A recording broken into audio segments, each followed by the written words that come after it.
Happy Saturday and Sunday! It's Saturday, but this video is for Sunday. Anyways, I have a challenge for all of you guys. But I'm going to do this challenge too. But first, I want to read something.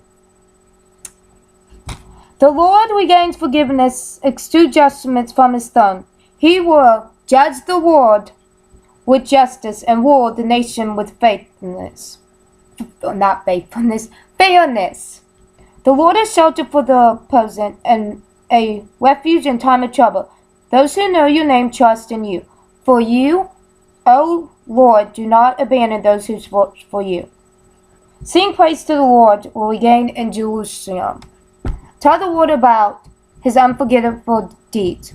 For he who average mortal cares for the helpless. He does not ignore the cry of those who suffer. That means to me that God loves people no matter what they've done in the past or what the future is. God knows what you're going to do in life.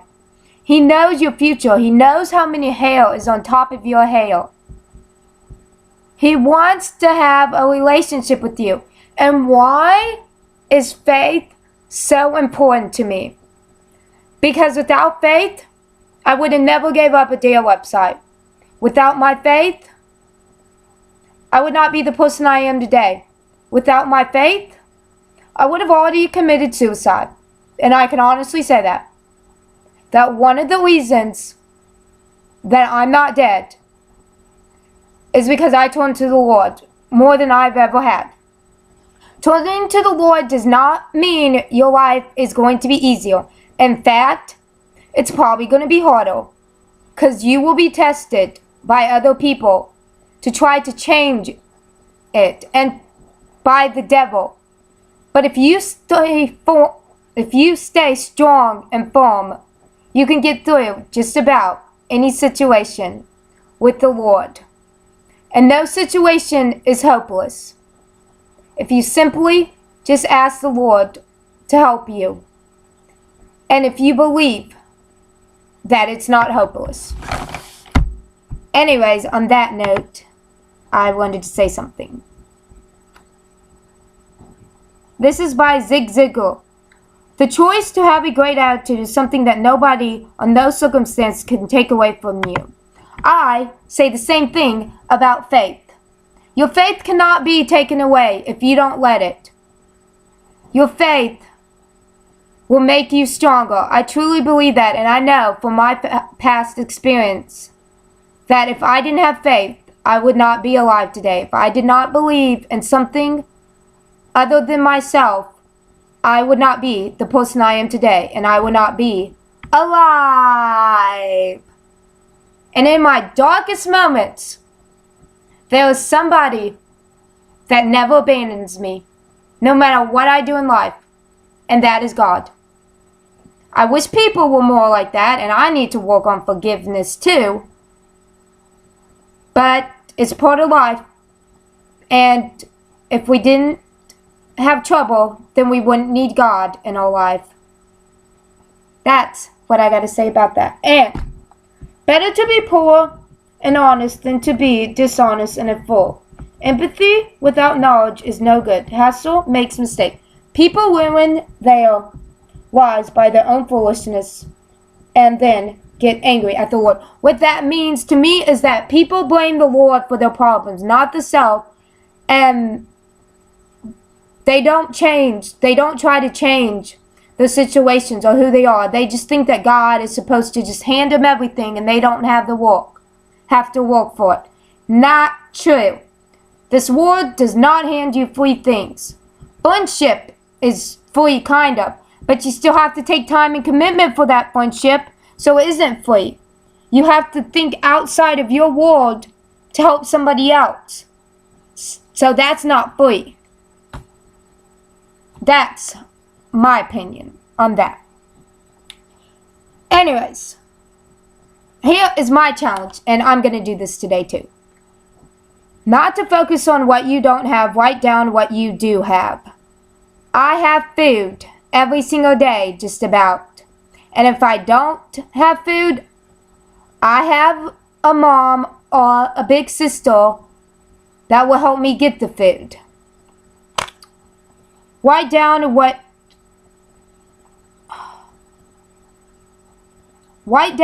you can do. What I can do is I'm an awesome runner, but I can improve in running. Number 3 challenge, write one positive thing that happened to you that day. I went to church. Well, I'm going to go to church since today's Saturday and tomorrow's Sunday. I'm going to church. That's one good thing that happened to me. Now, Zig Ziglar said that positive thinking cannot make you do anything you want. It helps you enhance what you're meant to be more than negativity. I wasn't exactly quoting the exact words he said, but that's what he meant. And I'll give you an example. I could never be a doctor or a car salesman. Why could I never be a doctor? Because I'm not good with math, for one thing. And for 2, that is a lot of schooling. And for 3, I would have to quit my job. Why can I not be a car salesman? Well, honestly, I'm an honest person, and car salesmen are sneaky, and they try to manipulate you into buying that car and make it say, oh, it's the best in the car because they don't tell you what's wrong with that car. Which usually, if it is a used car, there is usually something wrong with it. Or even if it's a new car, something can be wrong with it, and they won't tell you. Because I am a very honest person. I'm not honest all the time, people.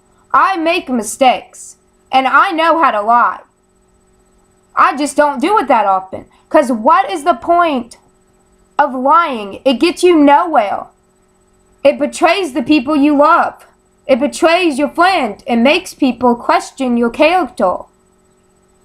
Character is what makes people great in this world. When you stand firm and choose to be different than what the world wants you to be, and choose to be what God wants you to be, your life will start to come together.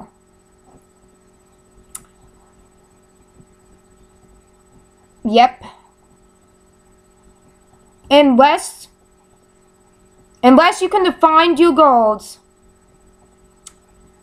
in your life, then you have the potential of reaching those goals. And Zig Ziglar also used an example as something that's very interesting to me about what you read, what you write, and not what you write, what you read and what you watch on TV. He used the example of garbage. If he came into your house and threw garbage on it, what would we do? We would probably call the police, he said. And we would complain about how he threw garbage on a thing. But you can pick up the garbage. You can choose what you watch on TV. And if it's not related to your objectives, are not going to help you with your goals and objectives, then you don't need to be reading it or watching it on TV. It has to relate to your goals.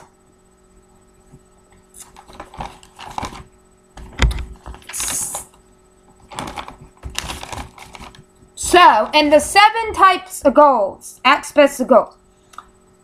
Physical goals. And here's how you do a goal according to Zig Ziglar. Where is it? Number 1, define your goal. Okay, so for physical, I have to do a marathon in less than 3 hours. Less than 3 hours and 30 minutes. My time limit, and the second thing to setting a goal is set a time limit for your goals, is to do it in November in 2014. Objectives to reach that goal. being sick, the weather, myself, somebody not getting me there.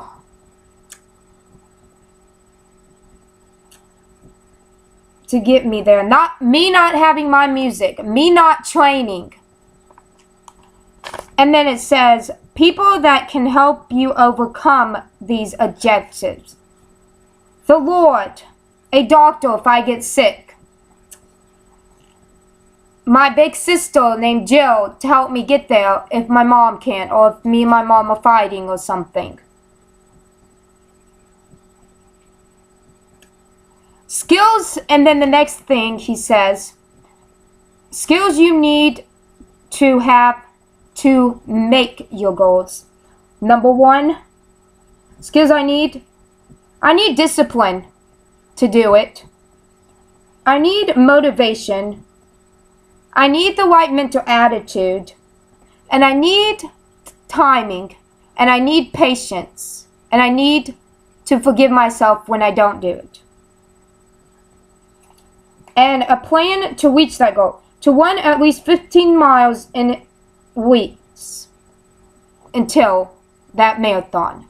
No, a month before the marathon. Stop running 15 miles every week. And then drink lots of water is my next point. And he also said to reach your goals, you must be able to touch it, smell it, and see it in your mind. Taste the victory of crossing the finish line. So that is one aspect, it says. And another one is money. I'm not going to tell you my money goals. Spiritual. I am failing at this one. To read the Bible in 1 year. I am 10 pages behind on that goal because I set this goal New Year's resolution. So I stated my goal. The time limit is 1 year in a lifetime because I want to read the Bible every day.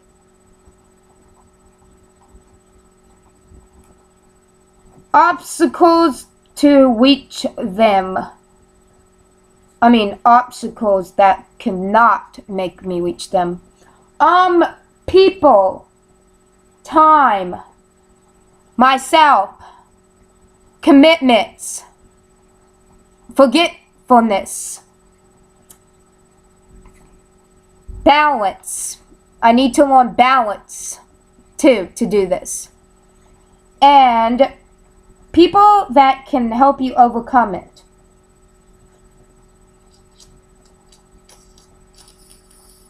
The Lord, me. Yeah, that's people that can overcome it. Skills you need to have. Oh, I already did that. To make a plan. To read the Bible 20 minutes or 15 minutes a day is my plan. So I did the spiritual one. Now, another one he said was mental. I don't have a mental one. Then it says career-wise. And one was social. I'm thinking this could be social. To stop taking things so personally. Not to let others people ruin my happiness. I don't know if that's vague or if that's specific enough. But it is in my mind. Set a time limit. Well, a lifetime for this one. Objective to reach it. Myself. My disability, my circumstances, my attitude. Things that can, people that can help me overcome it. The Lord, myself, and my co-workers. Skills you would need. I would need to believe in myself more. To believe in myself more. And to not let anybody else tell me I can't do something. And my plan is to walk when somebody upsets me. Or when I have a bad thought, if I can. To change what the negative person said. And to make it positive. Okay, I did that one. Now, family-wise. to rebuild my relationship with my mom and to forgive her for the past. I want to do this in 1 year. Objectives that stops me from reaching them. Myself, her, my family, her friends. People that can help me overcome the obstacles. The Lord, my friends, and me. Skills you will need to overcome it. I would need forgiveness, the right attitude. Tell her what she's doing right. Validate her feelings. And that is my plan. Plan is to validate her feelings. And when she tells me something not to say, well, I did this. Like when she tells me that she lost weight, I shouldn't tell her, oh, I lost 33 pounds. I should validate her feelings. So that is that one about family. And my career, I have a lot for my career, but right now in my career is to work more hours than I do now.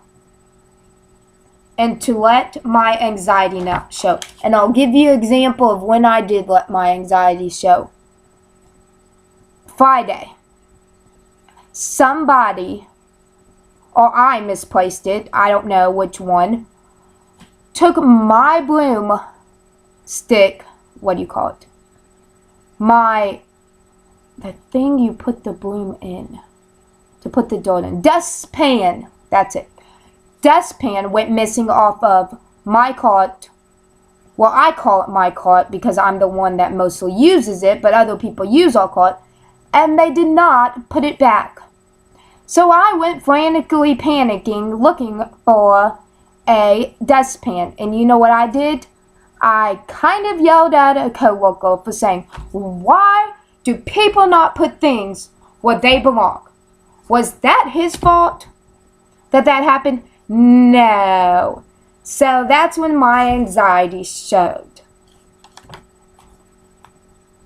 So what is this one? This one is in 1 year and it's a lifetime too. Objectives to reach that goal.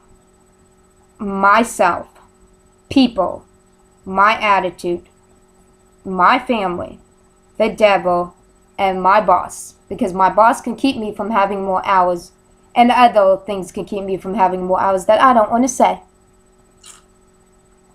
And who can help me? The Lord, my boss, my co-workers, and friends. And what skills am I going to need? I'm going to need the right mental mind. I'm going to need patience. And I'm going to need communication skills.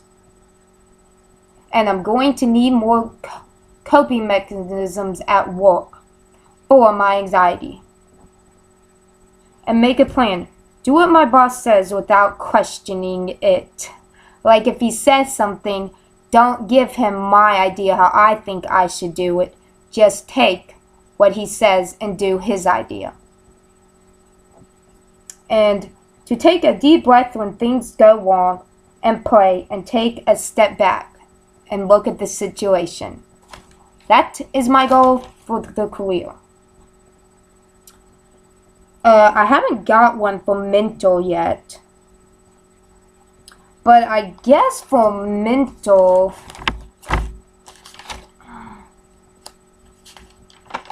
I haven't got one for mental. Anyways, that is the video for today. I hope you learned something, and I hope you guys challenge yourself to change your life. And when you're trying to change your life, be patient. It's not going to happen in a day. It might take a lifetime. And I'm serious, look up Zig Ziglar. It might just change your life. And trust the people that are trying to help you. Because you can't do things really without the help of other people. And number one thing I'm going to say. Do what makes you happy, not what other people think makes you happy. and do what you want to do, not to get other people's approval, but because you wanted to do it. And learn to say yes to the things you really want and no to the things you don't want. And go out in the world and help somebody else. Next time, I might give you guys some more Zig Ziglar quotes. I don't know what I'll do. And I'm very sorry if this doesn't hold you guys' attention, but you know what? I'm going to do what I want to do in my YouTube videos. Not what the world says I should do. Not what you people want me to do. Because it's what I want to do. And what the Lord is speaking to me to do. Not what you guys think. Anyways, bye.